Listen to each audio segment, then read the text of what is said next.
Welcome. In front of me is a WIKO U Pulse, and today I'll show you how you can insert SIM and SD card into this device. So to get started, let me quickly check, do we need a tool for this? I believe we do, but or not. So we just pry off the cover of the device. So go around carefully and just pry the cover off. You don't want to yank on it. Once it starts coming off, you might just simply break it, so be careful. There we go. So once the cover comes off, you can see we have space for 2 different SIM cards and 1 SD card. So we have micro SD right here, so I'm gonna place it right away, like so.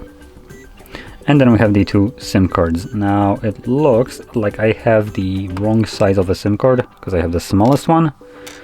So let me see, I believe this will be the second smallest size, so I do have a little adapter right here. Go, clip it in, and now I can insert it like so.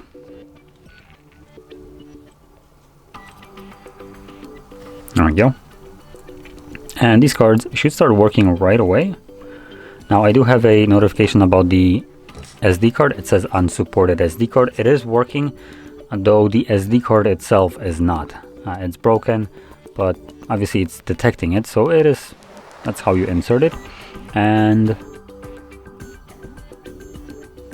I believe this is my reception. Could be Wi-Fi, so okay, so it's not detecting SIM card. I presume we need to simply reboot the device for this to start working as well. But as you can see, that is how you insert your cards. Now, that being said, you can also put another SIM card right here. And just to demonstrate it, I'll take this one out. And you just put it in like so. It also gives you a tiny little image indicating which way you're supposed to put it, like where the cutout is. So as you can see, it's on this image is on the top left side, which is also where it is here. So there we go. Now, if you found this very helpful, don't forget to hit like, subscribe, and thanks for watching.